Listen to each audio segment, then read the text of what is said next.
and welcome to another episode of Here and Now on Broadcasting Scotland. I'm your host, Katee Kross, and today our guest is the fantastic Andrew Nicol.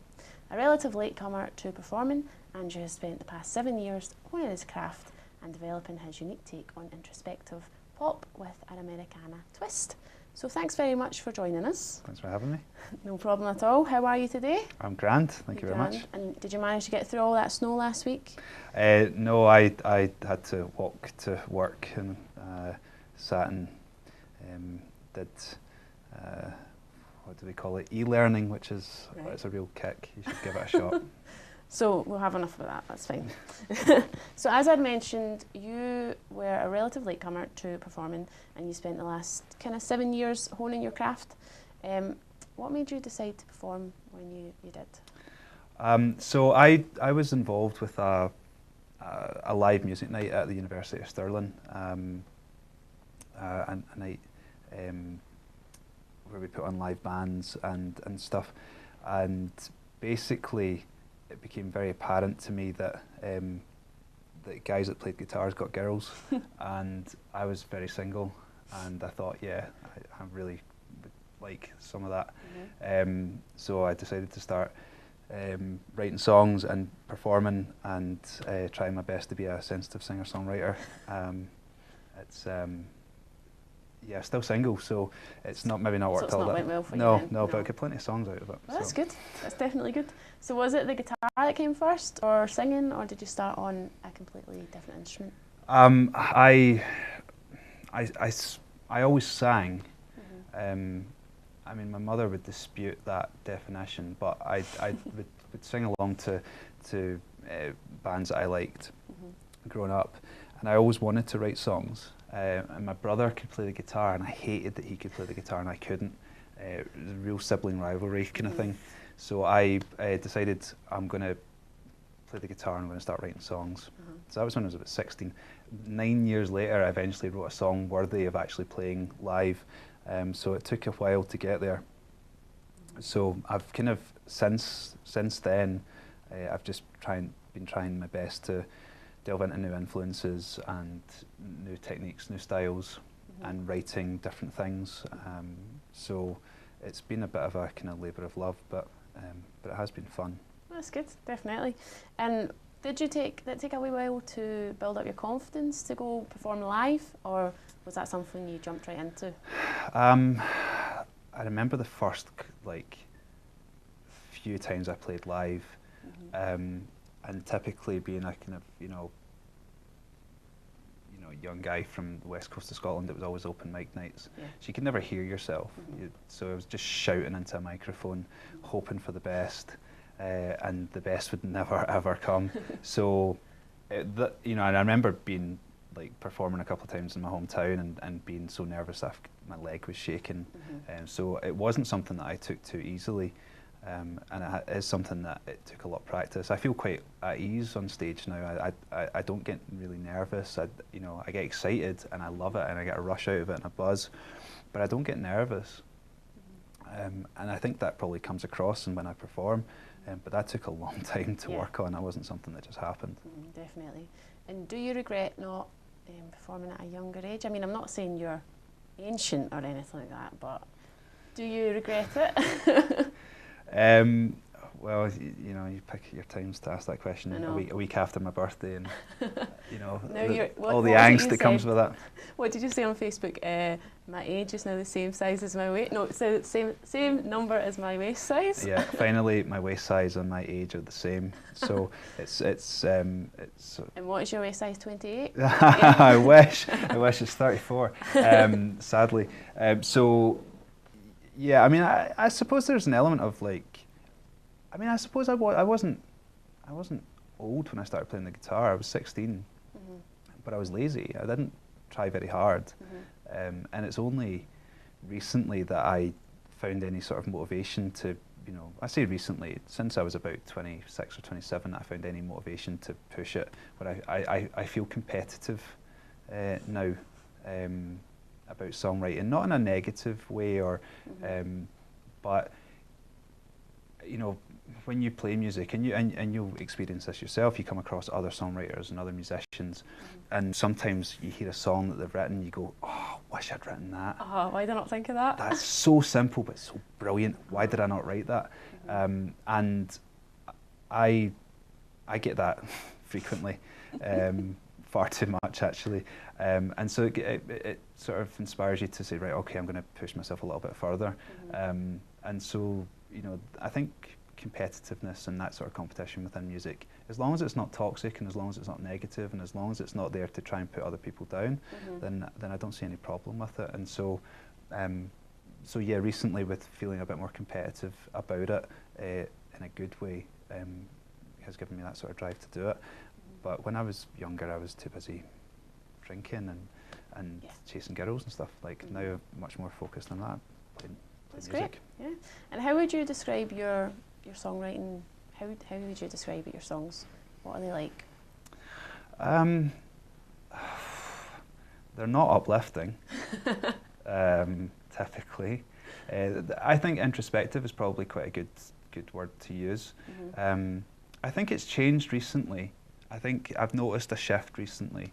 For me personally, I recently stopped drinking, and I think it's only when you stop a bad habit like that you realise how profound an impact it was having on your life and how it affects everything. And so I found that just the other day I was sitting trying to write and I had 6 songs coming through at one time, and I've never experienced that rush of creativity before because I think I was probably too hungover to actually have it. So that's changed things for me massively in that I've kind of cleaned myself up and I feel this rush of creativity that I've never experienced before, and part of me doesn't really know how to handle right now. So I'm trying to sort of calm that down as far as I can, but not curb it too much. But you know, in terms of what I write, I tend to write about my own insecurities, my own experiences, whether they are positive or negative. I tend to focus on the dark side of life because I always have done. I've always found it fascinating. I've always found angst and you know, those sort of emotions to be quite fascinating. And having had my own struggles with certain things, it's a good release. It's a good platform to just put everything out on the page, and I'm quite open about it. So I'd say the songs typically tend to be quite dark and a bit, you know, retrospective. Yeah, but if that's your way of writing, that's just your way of writing. Well, it's always the music I listened to, so it was inevitable that I was always going to go to that because that was the music I listened to when I was growing up. So, so yeah, it's not music to. It's certainly not going to get the party started. No, that's for certain. Bring the party down, maybe. Well, all good parties end up in a kitchen talking about politics, and that's where my music is. We're not going to talk about politics. Well, let's not go there. No, let's not go there. So, on the 28th of January this year, you released an EP with your new. Is it like a duo? Your new project. I mean, we're going to touch on it later, but that was the album. The EP you released in January with this new project. Yeah. So myself and my songwriting partner Rachel formed an acoustic duo, basically, called Nicol Elliott. We couldn't be bothered thinking of anything creative to call ourselves, so we just used our second names. So a fairly recent thing that kind of happened, and ended up with an EP out of doing some recordings, and we were happy with them, and we thought, we're playing Celtic Connections, let's put a wee EP out at the same time. And which was really fun to make, very quick. It was thrown together very, very quickly, but sounded great. And Rachel and I seem to have our voices work well together. We have good chemistry. We write well together, and so it just seemed to fit. Everything seemed to fit together and work. And it was just one of those things that just was no effort. It didn't require any hardship or anything like that. It just clicked. It worked, and yeah, even the gig on the 28th was it just worked. It just came together. It was pretty beautiful, actually. It's lovely, really nice. So what's the feedback like for the EP? Is it, are you getting good feedback or? Yeah, the feedback has been positive. We haven't pushed it a huge amount in terms of we are aiming to do bigger recordings and use the same songs again and sort of re-record them, and we're in the process of putting a backing band together, and that's we've got rehearsals this week actually for the first time with that, and so that's going to take us in a new direction as well.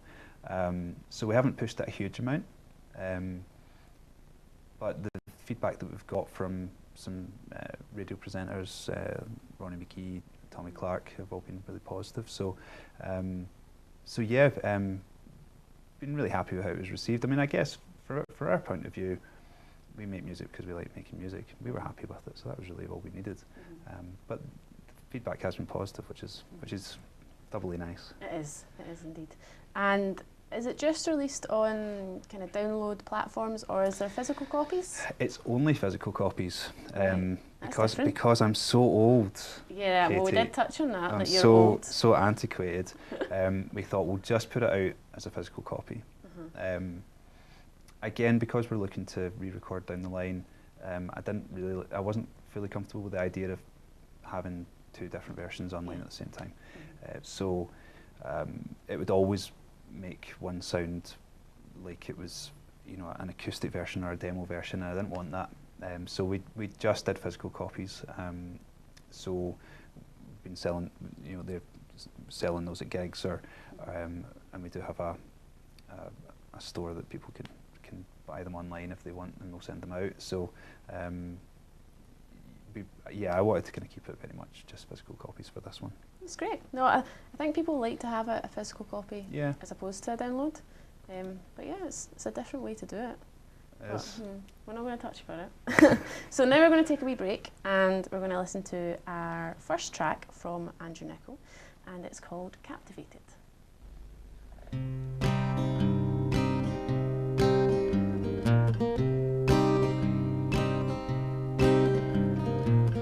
Look me in the eyes, been walking round for miles, smoking out in the rain, laughing all the while,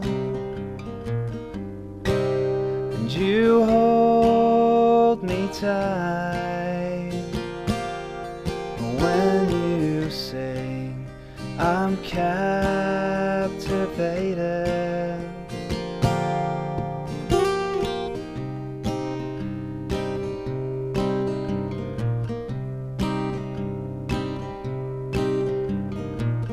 Walking round in the rain, the same old place again, singing out in the streets and throwing smokes in the drain. And you hold me tight when you sing, I'm captivated. Song for you, and you hold me tight. When you sing, I'm captivated.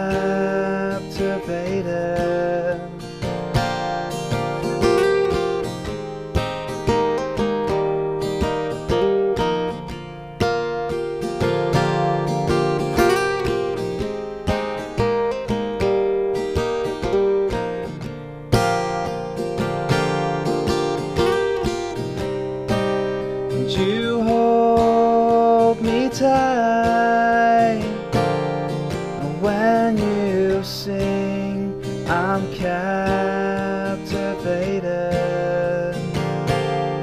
A song for you, and you hold me tight. When you sing, I'm captivated. When you sing, I'm captivated. When you sing, I'm captivated.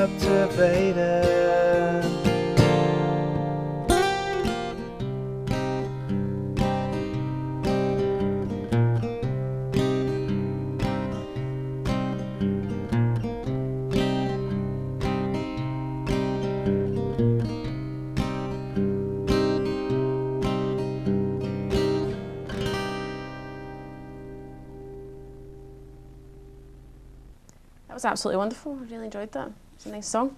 So my favourite question to ask a musician is, what is the story behind the song? Because I always feel like if you give a song a story, it kind of brings it alive. Like, it's not just music and words, it's got a wee kind of meaning behind it. So is there a story behind Captivated? There is. There is. So only the person that it's about actually knows that it's about them. Right. I've not told anyone else who it's about. I kept that very much to myself. But it was written about the first time I ever went to the open mic night at Nice and Sleazy on a Monday night, and my dear friend Jerry Lyons hosts that night and does a great job with it. So I'd been reluctant to go for quite some time, and then eventually I got dragged into it by a friend who wanted me to go and play guitar for her.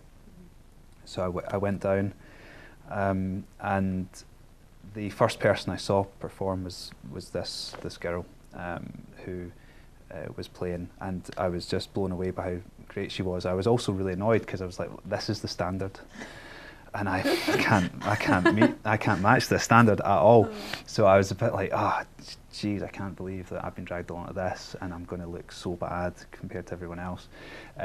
So anyway, she and I became friends, and it turned out that she was actually really insecure about her voice and about performing, and so out of kind of nowhere, Captivated came along, and was really just about her and her singing voice and being, you know, it's not a love song by any means. It's a song of admiration about being kind of blown away by someone's ability and humbled by their humility as well. So, and that's kind of what it came about. You know, she and I would stand outside and chat and smoke, and I don't even smoke anymore, so that's out the window. That's out the window. All this clean living. So you don't drink, you don't smoke, and are you vegan now? I'm now vegan as well. How's that going? Oh, it's great. It's great. Is that a lot of preparation? You got to soak those lentils. So yeah, I'm all about the clean living now. So it is good. I'm being a bit flippant. It is good. I probably feel as happy now as I've ever felt, and as energetic and as motivated as I ever have. And I needed to do that. I think I was one for using bad habits as a crutch and also as an excuse not to do stuff. So I've cleaned myself up, and I've got no excuses anymore. No. So are we expecting an album by the end of the year? They're definitely going to be recordings by the end of the year. I don't know if we're going to have an album ready by the end of the year, but there's definitely going to be recordings happening over the course of this year. And ideally, we would like to have myself and Rachel would like to have recordings good to go for the first half of next year, and for my solo stuff, I'd like to have some stuff to go by that point as well. So we're having this clean living, then it's no excuses. No excuse. No excuses. So is it right? You did say that you had a backing band. Is that on the go now? I don't want to attempt to say the backing band name. I've been struggling with it all week. Okay, so yeah, myself and Rachel are putting a backing band together, and I'm also putting a backing band together for my own solo stuff. So the backing band for my solo stuff is the Trazodone Band. Trazodone. So it's not the Trazodones? It's not the Trazodones, no. Just Trazodone? The Trazodone Band. And that's a little bit of a joke because Trazodone's an antidepressant. Right. So it's a little bit of it's a bad joke, but it's a joke about maybe my songs maybe not being the most uplifting and hoping that the band acts as an antidepressant for my somewhat depressive nature. So is that band together now? Or have you started rehearsals? We start this week. You start this week? Yeah. Great. And I was going to say, are you finding it difficult arranging rehearsals? But I guess this is your first. Well, I'll tell you after next week if how difficult it is. I've traditionally found that musicians getting several musicians into one room is like herding cats. Traditionally quite bad, which I find quite weird because although I'm a musician, I guess I'm also a nurse, and so I'm used to being kind of reliable and dependable and where I should be when I'm supposed to be there. So it doesn't sit very well with me, and I get a little bit cross about it. But you have to kind of accept it that musicians. people don't always work on the same time scale. So yeah, definitely. Are you looking forward to having a backing band when you're performing live? Is it going to be a wee bit easier, or are you kind of thinking it's going to be harder to give people control? I mean, I'll never really relinquish control, Katie, let's be honest here. No, I think that I always liked the idea of being in a band. I always wanted to be in a band, and you know, I've been in bands before, and I like that. I like the camaraderie, and I like the degree of spontaneity of not being completely in control. It's also good if you're having a bit of a bad day that you feel the focus isn't entirely on you. So I'm looking forward to it. I think for me personally, the solo stuff that I've been writing, although I have played a lot acoustically in solo, the stuff that I write for my solo stuff tends to be with a band in mind, and so I tend to have drum beats in my head, or I tend to have an arrangement going on, and so it'll be nice to be in a place where I can actually put that into fruition, rather than just bash around on my own. And it gives more scope, gives us an ability to play around with things a little bit more, and make it a little bit more nuanced where it needs to be, and you know, strip it back where it needs to be, build it up where it needs to be, and just have a bit of fun with it, which is really what music is for me. Yeah, definitely. So did you take your time in picking the band members, or was it a case of you knew who was going to be in it, it was just if they wanted to be in it or not? In terms of the drummer, Ryan and I have been jamming together since last summer, and his enthusiasm is quite contagious, so I was really happy to continue that.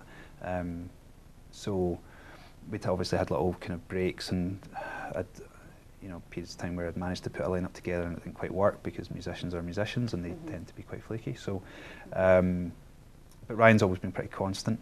In terms of on bass, John sort of basically answered an advert and met up with them and seemed to hit it off. So we'll see how it works when we get into a room together and see how it goes. I mean, I'm not scared to say if it's not working and say, right, okay, this doesn't work, we need to look at something else.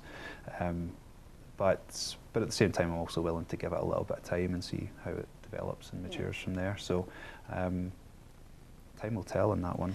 So is it just yourself, Ryan on the drums, and Paul on the bass? John on bass. John on bass.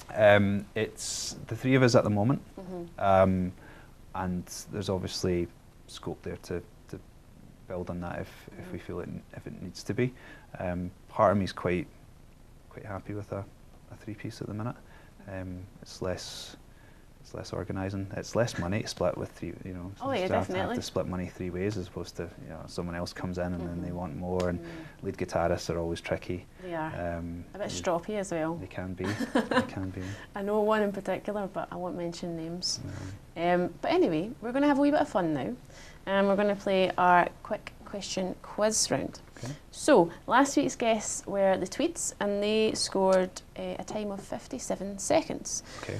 So they're in second place just now, okay, because our first week's guest, which was Erin Ponsonby, she scored a whopping 33 seconds. Okay. So the aim of the game is just answer the 10 questions as quickly as you possibly can. Okay. So you've got 33 seconds to beat, if not 57. Okay. I mean, 57 you probably can. The Tweeds were just, I don't really know what was happening. Okay. They decided they were going to do like one. Petra was going to answer one, and then Scott was going to answer one, and then it just got a wee bit mixed up in the middle. Okay. So I'm sure you can probably get into second place if you try hard enough. Well, let's not put too much pressure on it, but let's go for it. Let's go for it. So, in 3, 2, 1, Americano or flat white? Americano. Mullet or mutton chops? Say that again, sorry? Mullet or mutton chops? Mutton chops. Marvel or DC Comics? Marvel. What dead musician would you bring back and have dinner with? Jeff Buckley. Rock and roll or blues? Rock and roll. Ryan Adams or Neil Finn? Neil Finn, just. What's the funniest video you've ever saw? Funniest video I ever saw, Ninja Cat. What do you do to get rid of stress? Walk my dog. What's your lucky number? 12. And what's your favourite album? Favourite album is Love Is Hell by Ryan Adams. And your time was 45 seconds. Well done. So that's you in second place. I said you could probably beat them. Nothing wrong with silver medal. Yes, well, I mean, Erin was just on fire that night. She was just ready for it, just like that. Anyway, I think it was probably me kind of stumbling over mutton chops. It's okay. But it's okay. I'll take on to the team again. I thought you were talking about like food, and I was like, none of that. None of that. I can't have any of that. Oh. But it's still good. That's a second place. Well deserved. Okay. Well done. So we're going to take another wee short break, and we're going to have another song from Andrew Nicol. This one's called Moving On.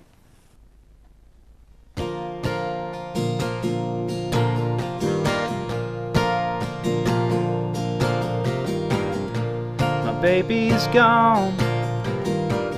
She fled in the night, and I feel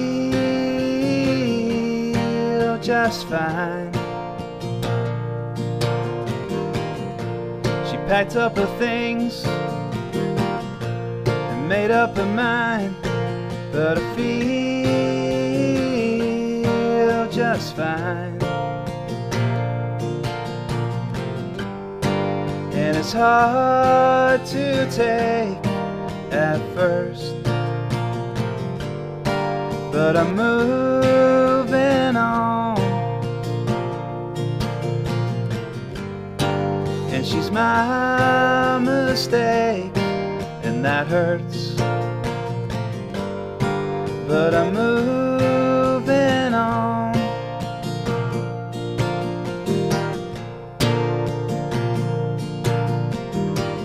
Now I'm losing sleep, drinking whiskey and wine, but I feel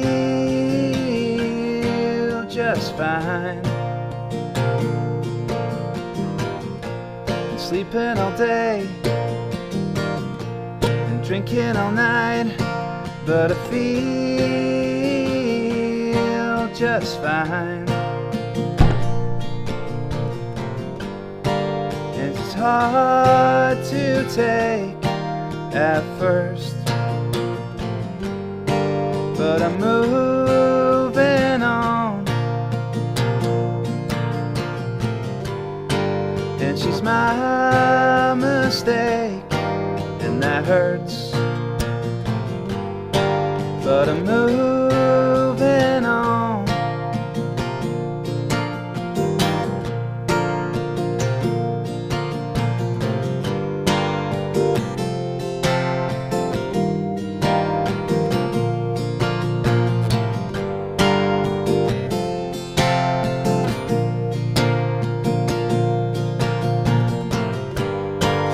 It's hard to take at first,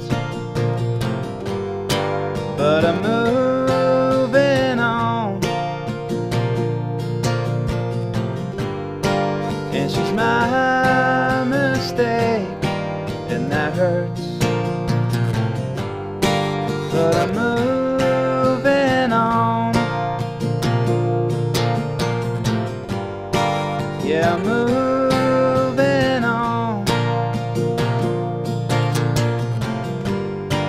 Yeah, I'm moving on.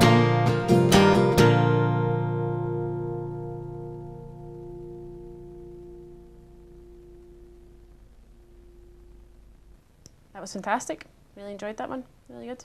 So on the 28th of January, you played a sold-out gig, a Celtic Connections sold-out gig at Hug and Pint. Yep.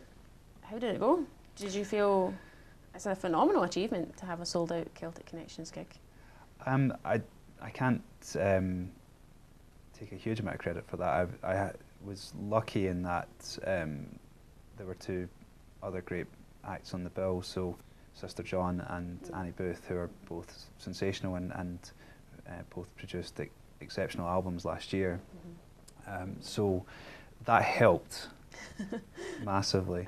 I mean, I think if it was just down to myself and Rachel, that we might have had about 20 people there. Still 20 people.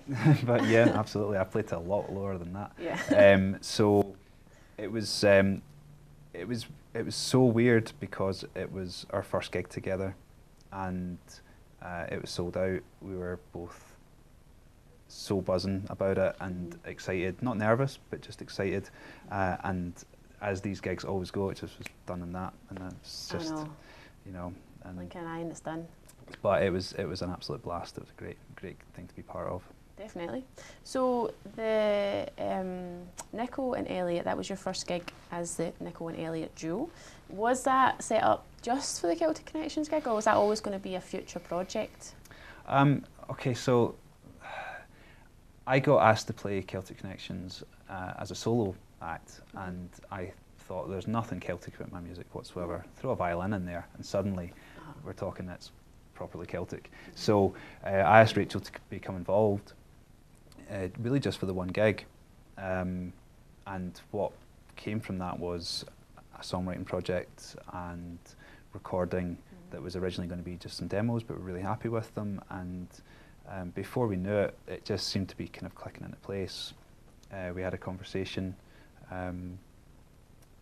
Rachel and I had a conversation, and she made it very clear that she was really willing to go forward with it and continue, and that's really just where it went from there. It just made sense. It clicked. I had songs that I'd been working on that worked for that project, and that Rachel was able to do her thing with, and so yeah, it just clicked together and worked. So. Yeah. No, it really is. It's a beautiful sound you get together with the guitar and the fiddle, and then your harmonies. Both your vocals they really suit each other. They almost kind of weave in amongst each other. They're really lovely. But anyway, I'm going to take this wee moment just to give everyone a rundown of the open mics that are happening in and around Glasgow and Edinburgh and Stirling this week. So Wednesday the 7th is at Nicky Tam's Bar in Bothy in Stirling. Thursday the 8th is Out of the Bedroom at the Waverley Bar in Edinburgh.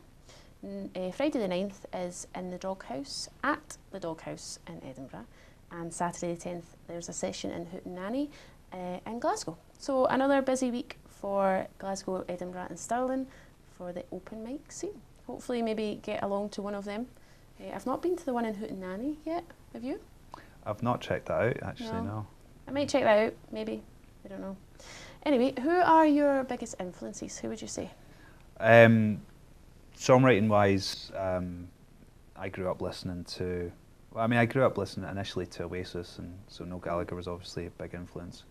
And then sort of took a wee sidestep into Stone Roses, and then way out of left field started listening to Crowded House, and Neil Finn became like my sort of songwriting god. Sort of later on, I came in touch with Ryan Adams, and I, you know, anyone who listened to my stuff would definitely see a link there. So kind of Neil Finn, Ryan Adams, but you know, there's Neil Young, there's you know, there's loads of songwriters out there that I love. Motown. You know, there's lots of different influences, but yeah, Neil Finn, Ryan Adams tends to be the go-tos. Yeah, definitely. And out of those kind of few influences you said, who would you like to go on a road trip with? Where would you go, and why did you pick them? If I was going on a road trip, I'd like to go on a road trip with Neil Finn. I think that would be pretty interesting to sort of hear about how his songs formed and where they come from, and I think he'd be a pretty interesting guy to be on a road trip with. I think Ryan Adams would be. I think he's got far too much energy. I think I would eventually burn me out a little bit.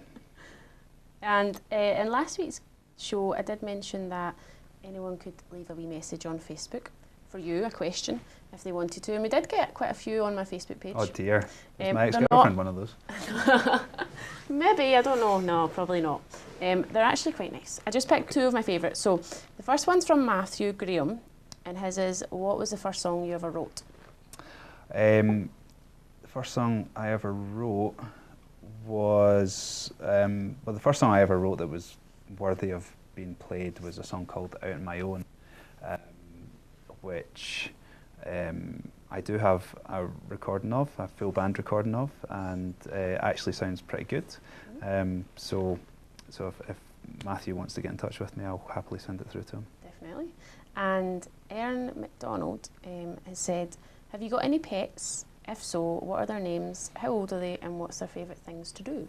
I do have a pet. He's the love of my life. He's called Nigel. He's a border collie. And his favourite thing in the world to do is chase squirrels. Chase squirrels? Yes, he's terrible at it, but it keeps him busy. Oh, that's lovely.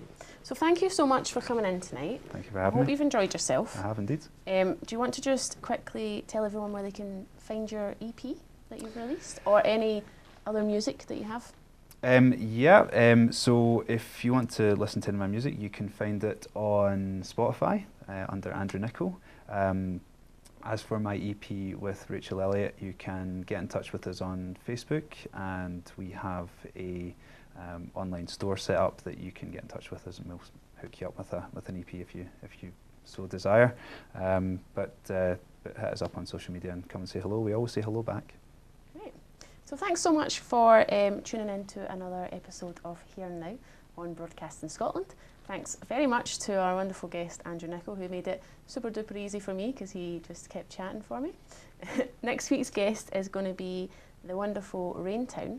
So if you've got any questions to ask Raintown, just drop us a wee message on Facebook. It's just Katee Kross, and I'll be sure to ask them next week. And make sure you just use the hashtag Here and Now. But for now, sit back, relax, and enjoy a final song from Andrew Nicol. This one's called Dragging Me Down.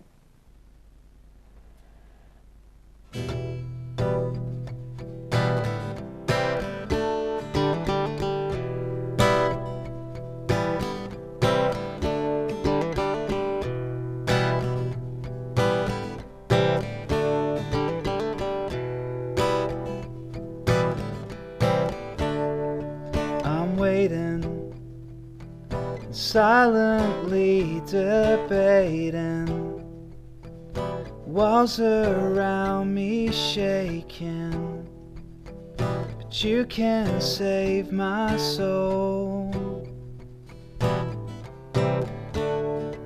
and hoping that you won't leave me broken, with callous words unspoken. But you can save my soul.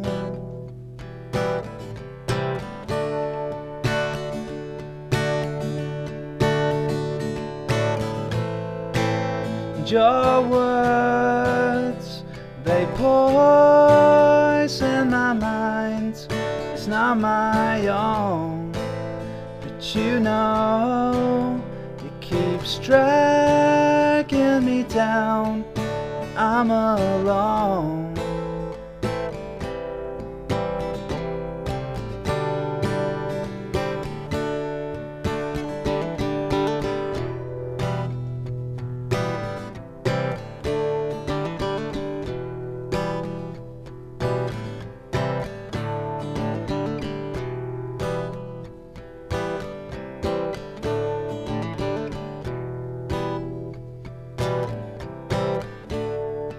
I'm hating all the bonds you're breaking, the hell you're excavating, where you can lead my soul, and holding still the world's resolving, promises dissolving, but you can steal my soul.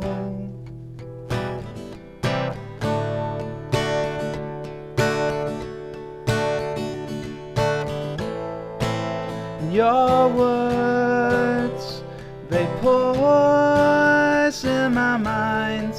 It's not my own, but you know it keeps dragging me down, and I'm alone.